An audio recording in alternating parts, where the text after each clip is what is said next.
this is Assassinate Angel, and welcome back to another video. Don't know how long I'll be talking for in this video, because I'm still, a bit gravelly from my cold.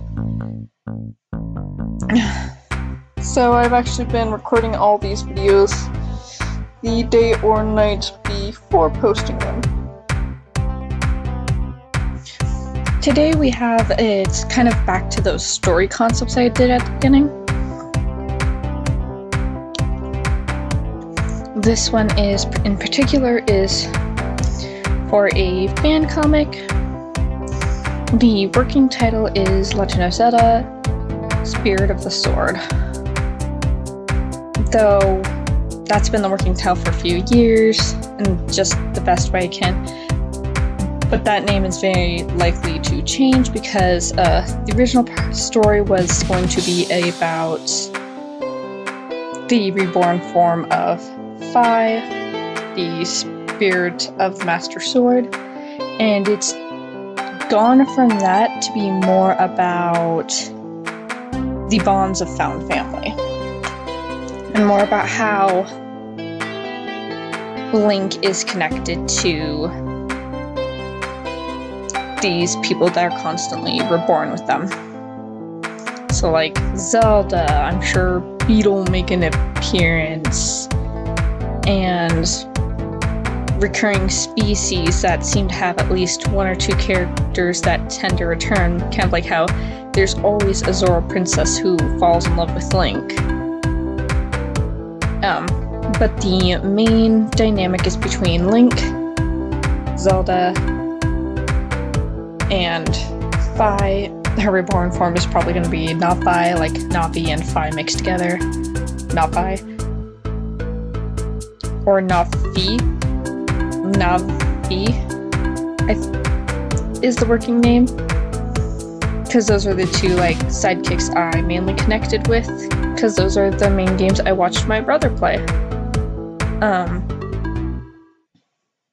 Some things I decided to do was I decided to take some of the characterization normally giving to Link just to make him more relatable, and I've taken it and run with it to the extreme. So like the point that Link never speaks in the games. I decided to use that as a character point and make Link mute. And the canon explanation in the story is that when Link was younger, they ended up having some health issues that caused them to lose their ability to speak. So for this comic, I'm primarily researching sign language so that Link can sign what they mean, and Link is also non-binary because in the games they're meant to be a character the player can project themselves onto, and for me that means you can project it whether you're male or female or anywhere in between. So I decided to make my Link non-binary, and actually they're more not gender fluid than non-binary because they primarily present as non-binary, but they can, depending on the situation, feel more feminine and dress up like a girl, or feel more masculine and dress up more like a guy. But in general, this Link tends to stay in the non-binary, and it is up to the reader whether they are born male or female.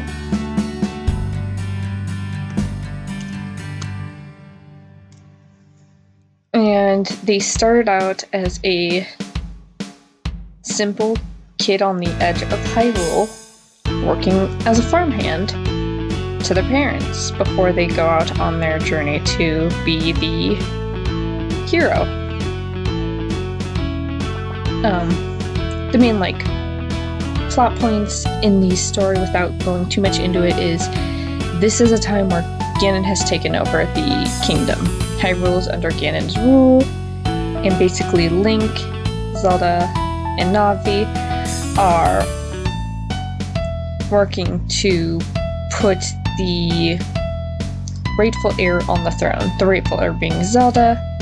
They just don't know it at the beginning because she does the thing where she goes by different names. She goes by Tetra in this. Because I like taking from all aspects of Hyrule lore. Because I'm very passionate about this series. For some character details, Link's tunic color is always subject to change to a different version of green depending on what day it is in the story, just because I find it funny. And obviously Link represents courage and vigor.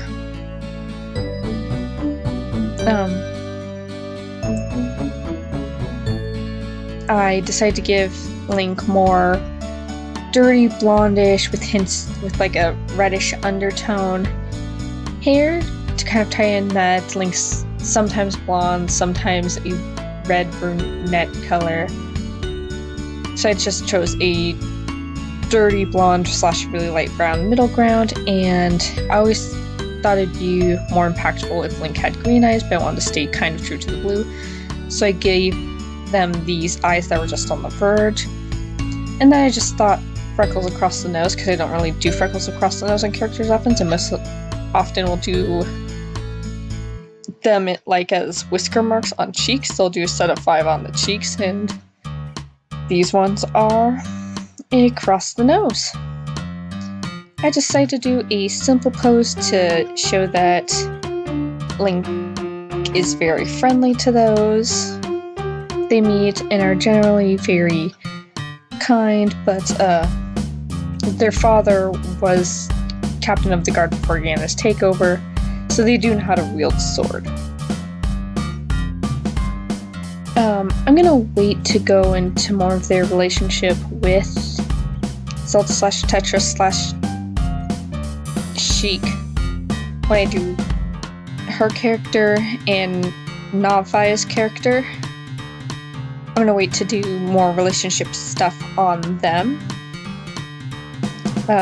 Link is not an only child in this iteration. They have a few siblings, and for the sake of my sanity, nothing really bad happens to Link's family. Well, the beginning I haven't quite decided whether I'm going to... So Link's point of whether they're an only child or not depends on if I decide to murder Link's entire ass family in the first chapter to get the ball rolling, because I do not condone child murder.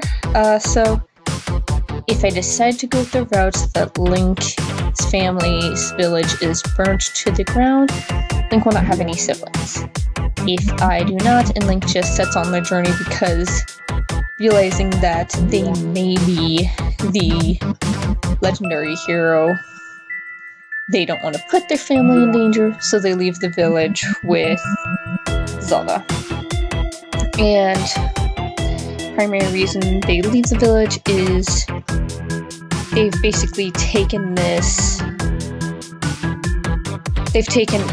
Nafi into their care, and they realize that the king is after them for whatever reason. And again, I'm gonna wait till more story stuff for those characters when I explain them in their videos, so I'm trying to think of things I can talk about Link.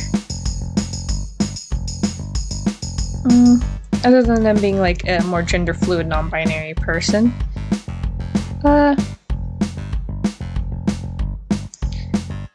I want them to have a more sassy way of talking, and something special that they can do with Nafi is they can actually talk telepathically because of the bond between the hero and his sword. Well, in this case, their sword. But they can only talk telepathically when Link is wielding the Master Sword. Otherwise, they communicate through sign language. Zelda and Link grew up together, so they have a pretty intuitive,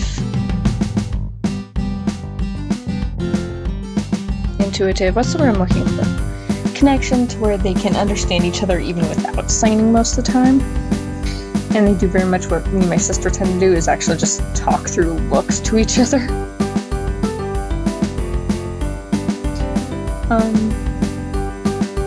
Link tends to keep their hands covered because they have a Triforce birthmark on their left hand.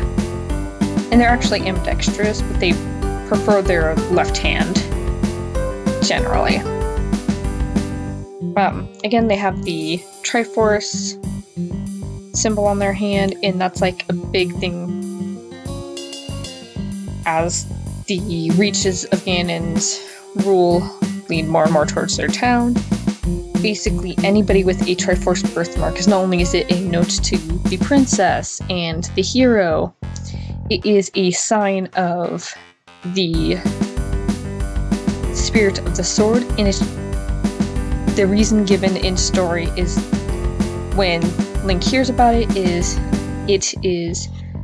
basically the sign of people who could and are destined to overthrow the king. Granted, again, Ganon's only been ruling for as old as Zelda and Link are, which either their age is going to be around 12 to 13, or it's going to be more 16, 17. At the beginning of the story, I'm still deciding on that, which is why I kind of made Link this more ambiguous age to where I could age it up or age it down depending on what I need for the story. So yeah, that's the basics of what you need to know about Link for the story. Next week I'll probably do one of the other characters, because there are a few important characters to the story other than Link, Zelda, and Nafi. Nafi, however I decide to pronounce it when I get to her video. And I'll explain more as I reveal more characters for the story. But let me know what y'all think of this character design so far.